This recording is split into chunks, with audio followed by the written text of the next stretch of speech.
an association and also DAO on the NEAR protocol for about 1.5 years now.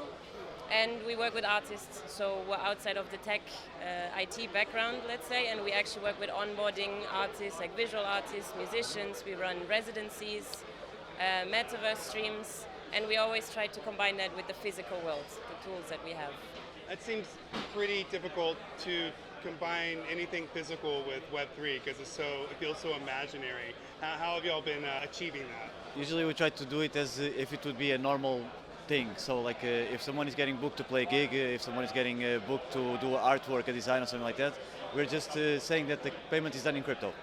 And that's it. And then it's up to the person to decide whether they want to work for crypto or not.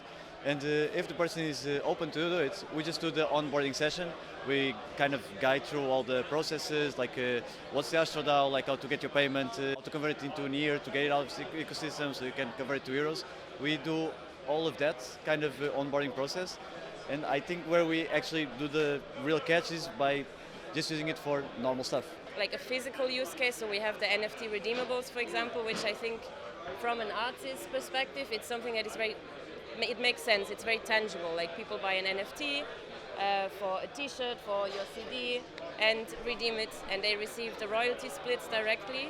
So people understand why it is so good to actually use this technology, you know, and then they can grow into it and understand, how do I want to market myself? Do I just want to keep on doing projects? We had a physical artist residency in the Green in Portugal, and all of the members, of course, got onboarded. And it took about, I would say, 2 to 3 months for several artists to actually come back with project ideas and with interest in NFTs, for example, and also creating their own DAOs. And now they onboarded another DAO, so it's like it's a chain that just takes more time. You can't rush people with it, but it just comes with time.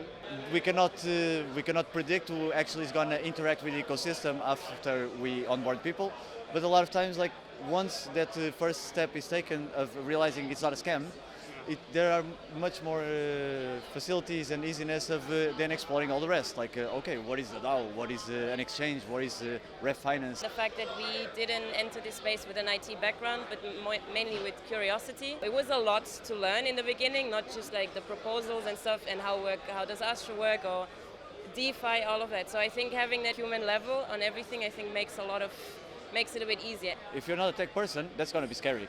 That's going to be really scary. But if you want to buy a t-shirt, and the only way that you have to buy a t-shirt from that artist is an NFT, hey, maybe you're going to find out how to get that NFT. So you're going to create a wallet, you're going to maybe ask around in some forums and all that, and suddenly a new user showed up that was not really just interested on the financial aspects, but was interested in keeping on doing the same activities, listening to music, buying gear, all this kind of stuff in a normal context. The impact that it has if they buy an NFT in our store, for example, because basically there will be always a small fee that goes to our DAO so that we have those funds to create more projects, do more residencies, onboard more artists. And the rest goes directly to the artist itself, where if you would do it with a normal financial system, usually you have fees for the shop or you just have way more complications. So I think if you're an art lover, music lover, and you really support this artist, you want to do that, it's just the most direct way for you to actually support it. And I mean, everything is transparent. You can see exactly what's happening. If there is an artist with 10,000 followers that we get booked and he was not aware of crypto and now he's aware of crypto, it's most likely that these 10,000 followers, I'm going to get to know about crypto through him, because it's probably going to be something new for that artist, like a new step towards the new technology, with something that you also kind of want to share to the world, that you just took a step into something that seems a bit more fair. So like, I guess it's a very good way of getting towards the mass of people.